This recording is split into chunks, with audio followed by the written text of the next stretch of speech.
व्याप्त चराचर भाव विशेषं चिन्मयमेकम् अनन्तम् अनादिं भैरवनाथम् अनाथ शरण्यं तन्मय चित्ततया हृदि वन्दे। व्याप्त चराचर भाव विशेषं चिन्मयमेकम् अनन्तम् अनादिं तन्मयमेतदशेषमिदानीं भाति मम त्वत् अनुग्रहशक्त्या त्वं च महेश सदैव ममात्मा स्वात्ममयं मम तेन समस्तम्। भैरवनाथम् अनाथ शरण्यं तन्मयचित्ततया हृदि वन्दे। व्याप्त चराचर भाव विशेषं चिन्मयमेकम् अनन्तम् अनादिम् स्वात्मनि विश्वगते त्वयि नाथे तेन न संसृतिभीतेः कथास्ति सत्स्वपि दुर्धर दुःख विमोह प्रासविधायिषु कर्मगणेषु। भैरवनाथम् अनाथ शरण्यं तन्मयचित्ततया हृदि वन्दे।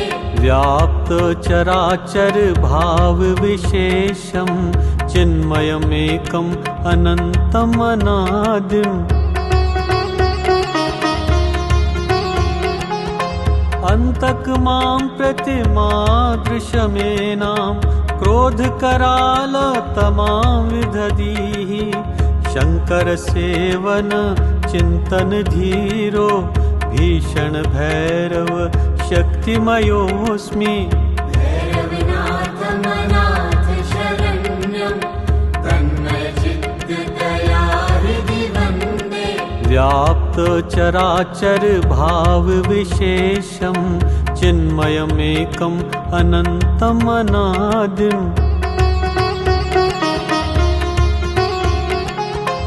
इत्थमुपोढ भवन्मय संवित् दीधितिदारित भूरितमिस्रः मृत्युयमान्तक कर्म पिशाचै नाथ नमोऽस्तु न जातु विभेमि।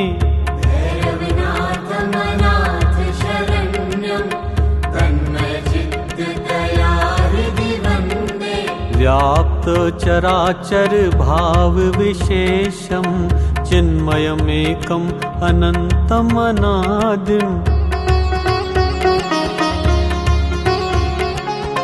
प्रोदित सत्य विबोध मरीच प्रोक्षित विश्व पदार्थ सतत्वः भाव परामृत निर्भर पूर्णे त्वयमहमात्मनि निर्वृत्य मेमि। भैरवनाथम् अनाथ शरण्यं तन्मयचित्ततया हृदि वन्दे।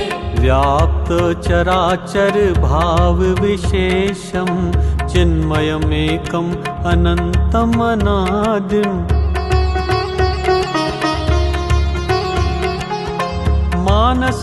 मानसगोचरमेति यदैव क्लेशतनुतापविधात्री नाथ तदैव मम त्वदभेद स्तोत्र परामृत विष्टिर्उदेति।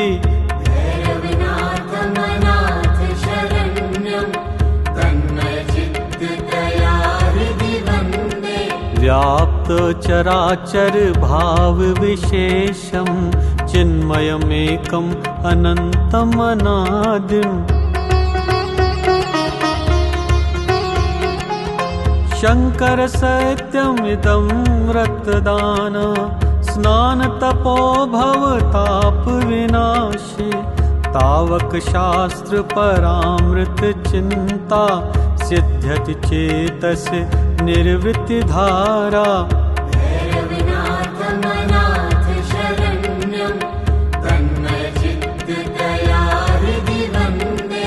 व्याप्त चराचर भाव विशेषं चिन्मयमेकम् अनन्तम् अनादिम् नृत्यति गायति हृष्यति गाढं संवितयं मम भैरवनाथ त्वां प्रियमाप्यसु दर्शनमेकं दुर्लभम् अन्यजनैः समयज्ञम् भैरवनाथमनाथ शरण्यं तन्मयचित्ततया हृदि वन्दे व्याप्त चराचर भाव विशेषं चिन्मयमेकम् अनन्तम् अनादिम् वसुरशपौषे कृष्णदशम्याम् अभिनवगुप्तास्त्वम् इमम् अकरोत् येन विभुभव मरुसन्तापम् शमयति झटिति जनस्य दयालुः भैरवनाथमनाथ शरण्यं तन्मयचित्ततया हृदि वन्दे व्याप्त चराचर भाव विशेषं चिन्मयमेकम् अनन्तम् अनादिम्